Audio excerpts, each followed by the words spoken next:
ಓಂ ಸಾಯಿರಾಮ್. ಬಾಬಾ ಹೇಳ್ತಾ ಇದ್ದಾರೆ, ಮಗು ಶುಭೋದಯ. ಇಂದಿನಿಂದ ನಿನ್ನ ಜೀವನದ ದಿಕ್ಕು ಸ್ವಲ್ಪವೇ ಬದಲಾವಣೆ ಆಗ್ತಾ ಹೋಗ್ತಾ ಇದೆ ಕಂದ. ನೋಡು, ಈ ದಿನ ಇದ್ದದ್ದು ನಾಳೆ ಇರೋದಿಲ್ಲ. ಇವತ್ತಿನ ದಿನ ನಾನು ಹೇಳೋದನ್ನು ಬರೆದಿಟ್ಟುಕೋ. ಅಷ್ಟರ ಮಟ್ಟಿಗೆ ಬದಲಾವಣೆ ಆಗ್ತಾ ಇದೆ. ಸ್ವಲ್ಪವೇ, 100ರಲ್ಲಿ 20%. ಆಯ್ತಲ್ಲ? ಅಷ್ಟೇ ಬದಲಾವಣೆ ನಿನಗೆ ಗೊತ್ತಾಗೇ ಆಗುತ್ತದೆ. ಎಲ್ಲ ಮನೆಯ ಸದಸ್ಯರು ತುಂಬ ಹೊಂದಾಣಿಕೆಯಿಂದ ಒಬ್ರಿಗೊಬ್ಬರು ಬಿಟ್ಟು ಕೊಡದೆ ನಿಮ್ಮೆಲ್ಲ ಕಷ್ಟ ನೋವುಗಳನ್ನು ಸಹಿಸಿಕೊಂಡು ಎಲ್ಲರೂ ಒಟ್ಟಾಗಿ ಒಟ್ಟತೆಯಿಂದ ಒಗ್ಗಟ್ಟಿನಿಂದ ಎಲ್ಲ ಕೆಲಸವನ್ನು ಮಾಡುತ್ತಾ ಬರುತ್ತೀರಾ. ಒಬ್ರಿಗೊಬ್ಬರು ಸಹಕಾರ ಕೊಡುತ್ತೀರಾ, ಒಬ್ರಿಗೊಬ್ಬರು ಪ್ರೀತಿ ತೋರಿಸುತ್ತೀರಾ. ಹಾಗೆಯೇ ಬರಬೇಕಾದ ಎಲ್ಲ ಸಾಲಗಳು ಬರುತ್ತವೆ. ಅಷ್ಟೇ ಅಲ್ಲ, ಇನ್ನು ಮುಂದೆ ನಿನ್ನ ಉದ್ಯೋಗದ ಬದಲಾವಣೆ ಆಗ್ತಾ ಇದೆ.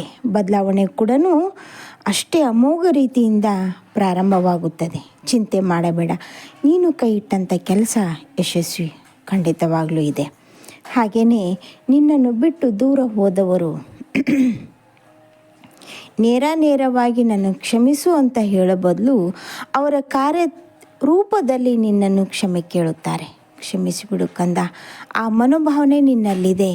ನೀನು ಕ್ಷಮಿಸುತ್ತೀಯಾ, ಅದು ನನಗೂ ಗೊತ್ತು. ಚಿಂತೆ ಮಾಡಬೇಡ.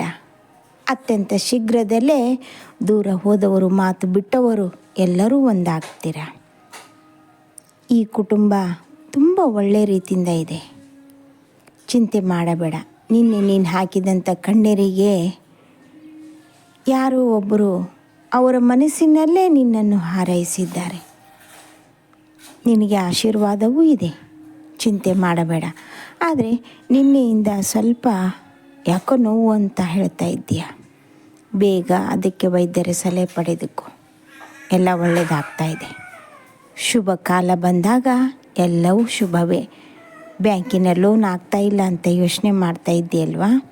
ಈ ತಿಂಗಳ ಕೊನೆಗೆ ಅದನ್ನು ಮನೆಯ ಟ್ಯಾಕ್ಸ್ ಕಟ್ಟಲೇಬೇಕು ಬಾಬಾ. ಅದು ಕಟ್ಟಿದರೆ ನಮ್ಮದಾಗುತ್ತದೆ. ಖಂಡಿತವಾಗಲೂ ಸಾಧ್ಯ ಇದೆ ಕಂದ. ನಿನ್ನಿಂದ ಸಾಧ್ಯ, ನಿನ್ನ ಯಜಮಾನರಿಂದ ಸಾಧ್ಯ. ಚಿಂತೆ ಮಾಡಬೇಡ. ನಾನಿದ್ದೇನಲ್ಲ, ನೋಡಿಕೊಳ್ಳುತ್ತೇನೆ. ಹಾಗೆ ಮನೆಯಲ್ಲಿರುವ ಕಂದಮ್ಮಗಳನ್ನು ಚೆನ್ನಾಗಿ ನೋಡಿಕೊ. ಅವರು ಚೆನ್ನಾಗಿದ್ದರೇ ಮುಂದಿನ ಭವಿಷ್ಯವನ್ನು ಚೆನ್ನಾಗಿರುತ್ತದೆ. ಮನಸಾರೆ ತಂದೆ ತಾಯಿಯರ ಸೇವೆ ಮಾಡು. ನೀನು ಅಂದುಕೊಂಡಿದ್ದಂತೆ ಹೆಚ್ಚಿಗೆ ನಿನಗೆ ಲಾಭ ಸಿಗುತ್ತದೆ. ಅಷ್ಟೇ ಅಲ್ಲ, ಉದ್ಯೋಗದಲ್ಲಿ ಬಡ್ತಿ ಸಿಗುತ್ತದೆ.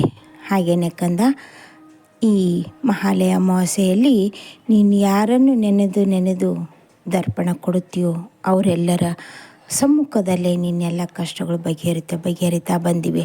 ಮುಂದಿನ ದಿನದಲ್ಲಿ ದೊಡ್ಡದಾದ ಜವಾಬ್ದಾರಿ ನಿನ್ನ ತಲೆ ಮೇಲಿದೆ. ಜವಾಬ್ದಾರಿತನದಿಂದ ನಿರ್ವಹಿಸು. ಎಲ್ಲವೂ ಸರಿಯಾದ ರೀತಿಯಲ್ಲಿ ಮಾಡು. ಆದರೆ ಒಂದು ತಿಳಿದುಕೋ, ನಿನ್ನ ಜೊತೆಗೆ ನಿನ್ನ ಪತ್ನಿ ಅಥವಾ ನಿನ್ನ ಪತಿ ಯಾರೇ ಇದ್ರೂ ಅವರ ಬಲದಿಂದ ನಡೆಯುತ್ತದೆ. ಚಿಂತೆ ಮಾಡಬೇಡ. ನಿನ್ನ ಜೊತೆ